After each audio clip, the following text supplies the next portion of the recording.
आज हम सब गद्य खंड के अंतर्गत स्पीति में बारिश इस पाठ को पढ़ेंगे, जिसके लेखक हैं कृष्णनाथ जी। तो आइए सबसे पहले लेखक का परिचय करते हैं। कृष्णनाथ जी का जन्म सन 1934 ईस्वी में वाराणसी उत्तर प्रदेश में हुआ था।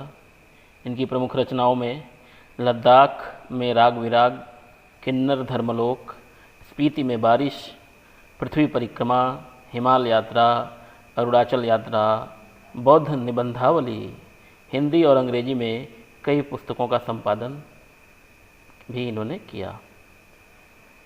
तो इन्हें इनकी कृतियों के लिए लोहिया सम्मान से नवाजा गया। सन 2016 ईस्वी में इनकी मृत्यु हो गई। कृष्णनाथ के व्यक्तित्व के कई पहलू हैं। काशी हिंदू विश्वविद्यालय से अर्थशास्त्र में एमए के बाद उनका झुकाव समाजवादी आंदोलन और बौद्ध दर्शन की ओर हो गया। बौद्ध दर्शन में उनकी गहरी पैठ है। वे अर्थशास्त्र के विद्वान हैं और काशी विद्यापीठ में इसी विषय के प्रोफेसर भी रहे। अंग्रेजी और हिंदी दोनों भाषाओं पर उनका अधिकार है और दोनों की पत्रकारिता से भी उनका जुड़ाव रहा। हिंदी की साहित्यिक पत्रिका कल्पना के संपादक मंडल में वे कई साल रहे और अंग्रेजी के मैनकाइंड का कुछ वर्षों तक संपादन भी किया। राजनीति, पत्रकारिता और अध्यापन की प्रक्रिया से गुजरते गुजरते वे बौद्ध दर्शन की ओर मुड़े। भारतीय और तिब्बती आचार्यों के साथ बैठकर उन्होंने नागार्जुन के दर्शन और व्रजयानी परंपरा का अध्ययन शुरू किया। भारतीय चिंतक जे कृष्णमूर्ति ने जब बौद्ध विद्वानों के साथ चिंतन मनन शुरू किया तो कृष्णनाथ भी उनमें शामिल थे। बौद्ध दर्शन पर कृष्णनाथ जी ने काफ़ी कुछ लिखा है। इतना कुछ करने के बावजूद कृष्णनाथ जी की सृजन आकांक्षा पूरी नहीं हुई, इसलिए वे यायावर हो गए। यायावर का मतलब होता है घुमक्कड़। एक यायावरी तो उन्होंने वैचारिक धरातल पर की थी, दूसरी सांसारिक अर्थ में। उन्होंने हिमालय की यात्रा शुरू की और उन स्थलों को खोजना और खंगालना शुरू किया जो बौद्ध धर्म और भारतीय मिथकों से जुड़े हैं। फिर जब उन्होंने इस यात्रा को शब्दों में बांधना शुरू किया तो यात्रा वृत्तांत जैसी विधा अनूठी विलक्षणता से भर गई। कृष्णनाथ जहाँ की यात्रा करते हैं वहाँ वे सिर्फ पर्यटक नहीं होते, बल्कि एक तत्ववेत्ता की तरह वहाँ का अध्ययन करते चलते हैं। पर वे शुष्क अध्ययन नहीं करते, बल्कि उस स्थान विशेष से जुड़ी स्मृतियों को उगाड़ते हैं। ये वे स्मृतियाँ होती हैं जो इतिहास के प्रवाह में सिर्फ स्थानीय होकर रह गई हैं, लेकिन जिनका संपूर्ण भारतीय लोकमानस से गहरा रिश्ता रहा है। पहाड़ के किसी छोटे बड़े शिखर पर दुबक कर बैठी वह विस्मृत सी स्मृति मानो कृष्णनाथ की प्रतीक्षा कर रही हो कि वे आएँ, उसे देखें और उसके बारे में लिखकर उसे जनमानस के पास ले जाएं। कृष्णनाथ के यात्रा वृत्तांत स्थान विशेष से जुड़े होकर भी भाषा, इतिहास, पुराण का संसार समेटे हुए हैं। पाठक उनके साथ खुद यात्रा करने लगता है। वे लोग जो इन स्थानों की यात्रा कर चुके होते हैं, वे भी अगर कृष्णनाथ के यात्रा वृत्तांत को पढ़ेंगे तो उन्हें कुछ नया लगेगा। उन्हें महसूस होगा कि उनकी पुरानी यात्रा अधूरी थी और कृष्णनाथ के यात्रा वृत्तांत को पढ़कर वह पूरी हुई है। स्पीति में बारिश पाठ एक यात्रा वृत्तांत है। छात्रों, यात्रा वृत्तांत उसे कहते हैं जब लेखक किसी स्थान की यात्रा करता है और फिर आकर उस यात्रा के विषय में सारगर्भित लेख लिखता है। तो ये स्पीति में बारिश पाठ भी एक यात्रा वृत्तांत है। स्पीति हिमाचल के मध्य में स्थित है। यह स्थान अपनी भौगोलिक एवं प्राकृतिक विशेषताओं के कारण अन्य पर्वतीय स्थलों से भिन्न है। लेखक ने इस पाठ में स्पीति की जनसंख्या, ऋतु, फसल, जलवायु तथा भूगोल का वर्णन किया है जो परस्पर एक दूसरे से संबंधित हैं। पाठ में दुर्गम क्षेत्र स्पीति में रहने वाले लोगों के कठिनाई भरे जीवन का भी वर्णन किया गया है। कुछ युवा पर्यटकों का पहुंचना स्पीति के पर्यावरण को बदल सकता है। ठंडे रेगिस्तान जैसे स्पीति के लिए उनका आना वहां बूंदों भरा एक सुखद संयोग बन सकता है। मित्रों, आइए अब हम पाठ को पढ़ना प्रारंभ करते हैं। तो पाठ इस प्रकार है। स्पीति हिमाचल प्रदेश के लाहौल स्पीति जिले की तहसील है। लाहौल स्पीति का यह योग भी आकस्मिक ही है। इनमें बहुत योगायोग नहीं है। ऊंचे दर्रों और कठिन रास्तों के कारण इतिहास में भी कम रहा है।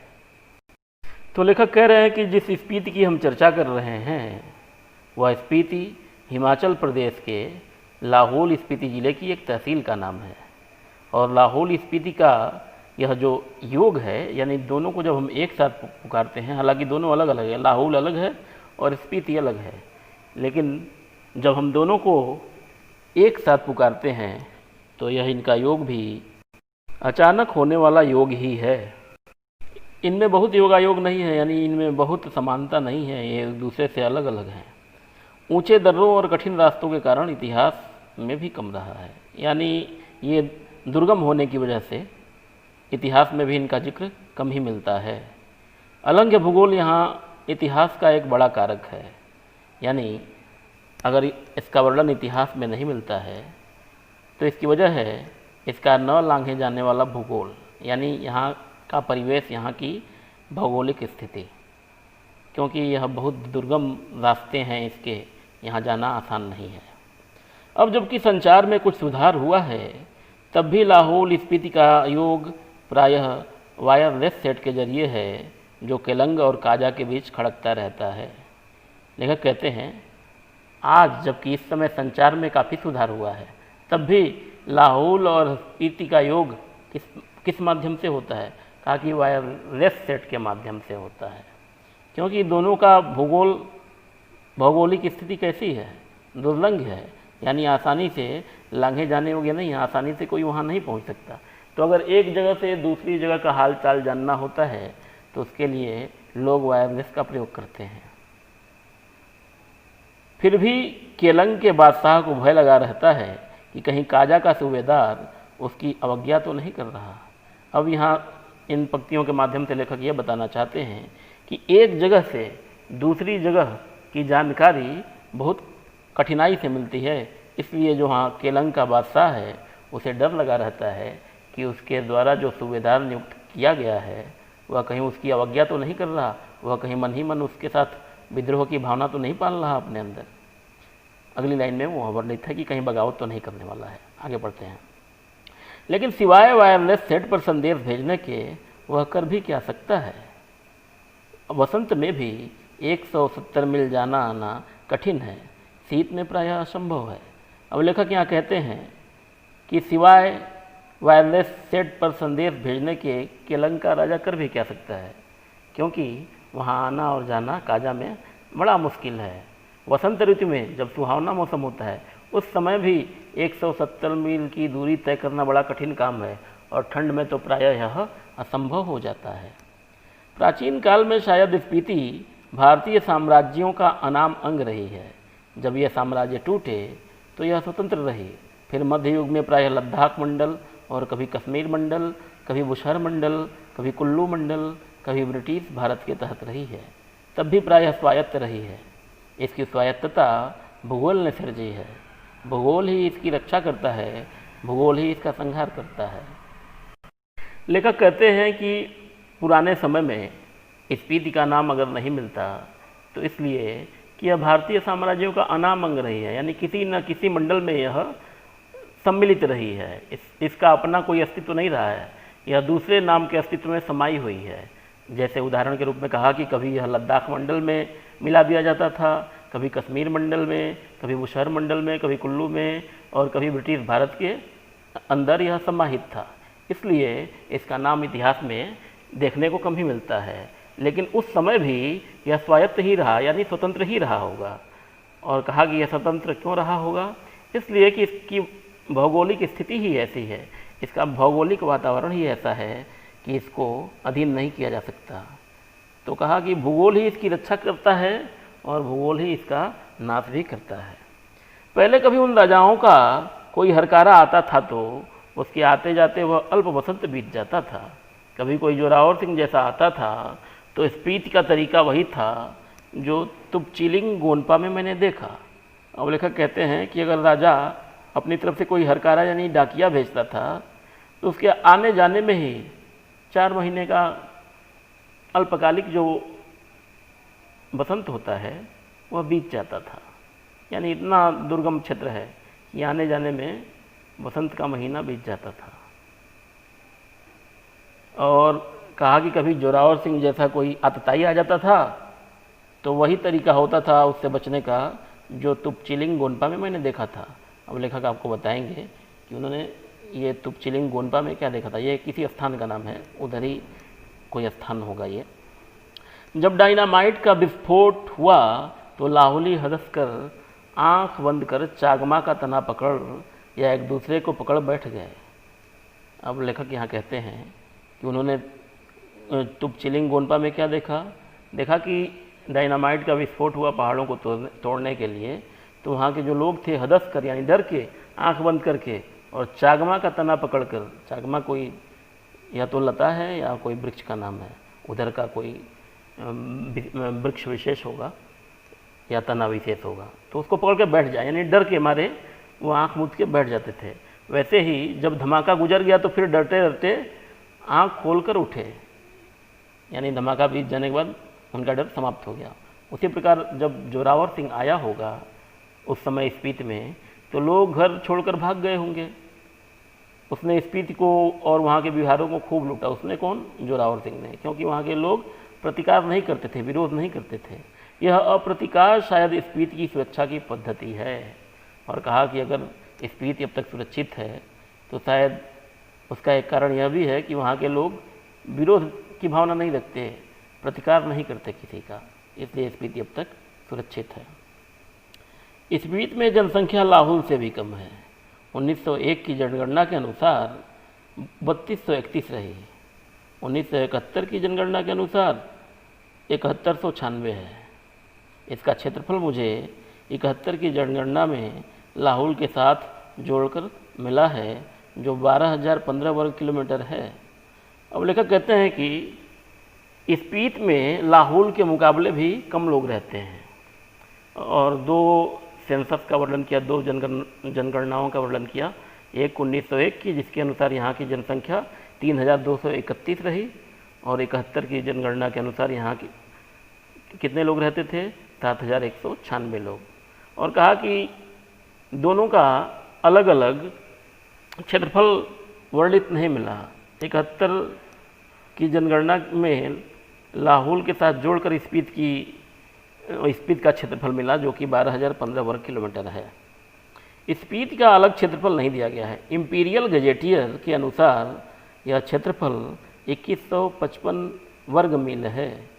और कहा कि मिला कहाँ मुझे स्पीति का अलग क्षेत्रफल? कहा कि इंपीरियल गजेटियर नाम की कोई आंकड़ा रखने वाली पुस्तक में, जिसमें इसका अलग से क्षेत्रफल कितना था? 2155 वर्ग मील, सॉरी किलोमीटर नहीं, वर्ग मील। इस तरह स्पीति की जनसंख्या प्रति वर्ग मील 4 से भी कम है, यानी 1 वर्ग मील में 4 से भी कम लोग रहते हैं स्पीति में।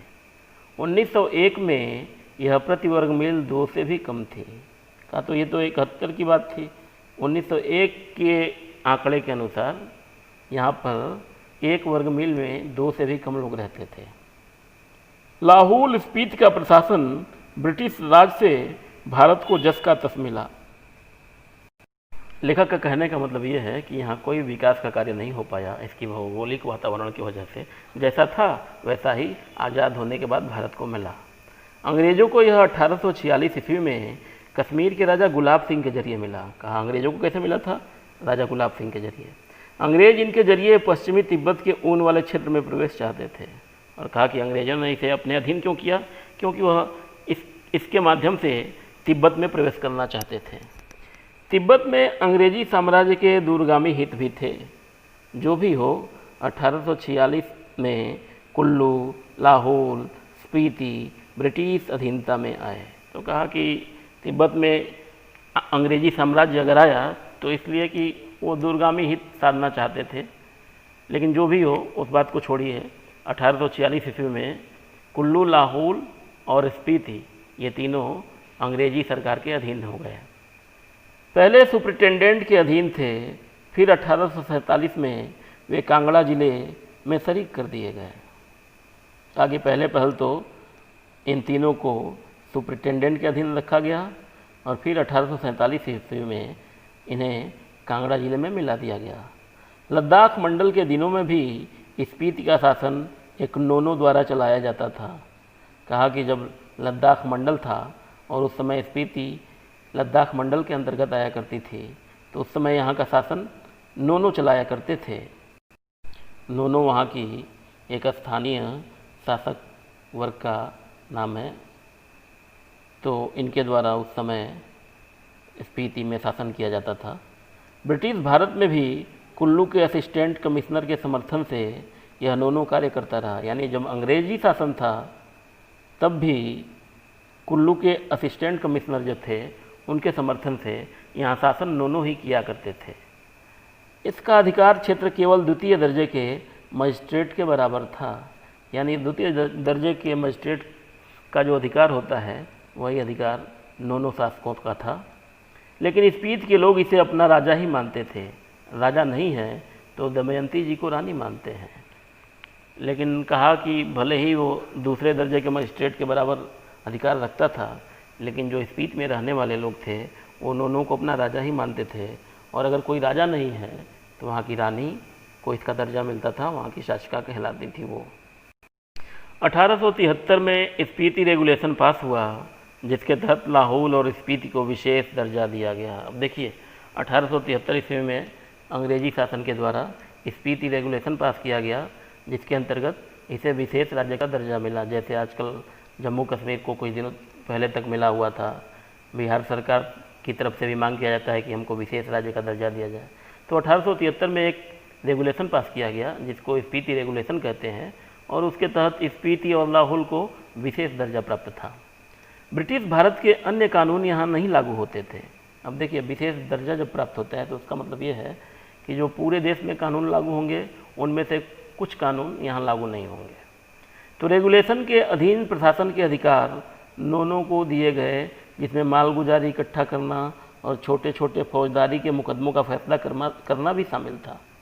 अब देखिए जहाँ अन्य जगहों पर किसी भी मामले की सुनवाई अंग्रेजी शासन के अधीन था, यहाँ कुछ अधिकार नोनो को दे दिए गए, जैसे मालगुजारी इकट्ठा करना, मालगुजारी यानी टैक्स वगैरह इकट्ठा करना, और छोटे छोटे फौजदारी के मुकदमों पर फैसला भी नोनो शासक कर सकते थे। उसके ऊपर के मामले वह कमिश्नर के पास भेज देता था। यानी इससे ऊपर के जो मामले आते थे उसे कमिश्नर देखता था। उन दिनों लाहौल स्पीति का वृत्तांत कांगड़ा जिले के अंतर्गत कुल्लू तहसील में मिलता है। स्वराज्य के बाद 1960 में लाहौल स्पीति पंजाब राज्य के अंतर्गत एक अलग जिला बना दिया गया। उन दिनों यानी किन दिनों, ब्रिटिश राज्य के अधीन लाहौल स्पीति का वृत्तांत किस जिले के अंतर्गत मिलता है? कांगड़ा जिले के अंतर्गत, जो कि कुल्लू तहसील में था। और स्वराज्य के बाद यानी हमारा देश जब स्वतंत्र हो गया तो 1960 ईस्वी में लाहौल स्पीति को पंजाब राज्य के अंतर्गत कर दिया गया और इसे जिला बना दिया गया, जिसका सेंटर यानी केंद्र केलंग में है। 1966 में जब हिमाचल प्रदेश राज्य बना तो लाहौल स्पीति उसका उत्तरी छोर का जिला हो गया। अब देखिए 60 में यह पंजाब राज्य के अंतर्गत था, लेकिन 1966 में हिमाचल प्रदेश में इसको सम्मिलित कर लिया गया। यह देश का सबसे अधिक दुर्गम क्षेत्र है और अब भी यह हिमाचल प्रदेश के अंतर्गत ही है।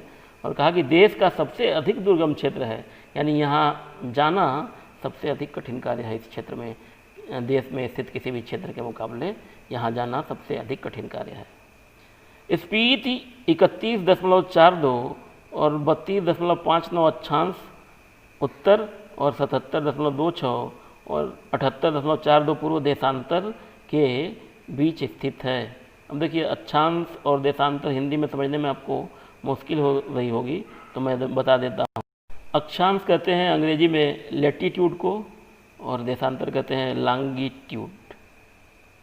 तो विद्यार्थियों आज यहीं तक रहने देते हैं। अगले वीडियो में हम यहाँ से आगे फिर बढ़ेंगे। धन्यवाद।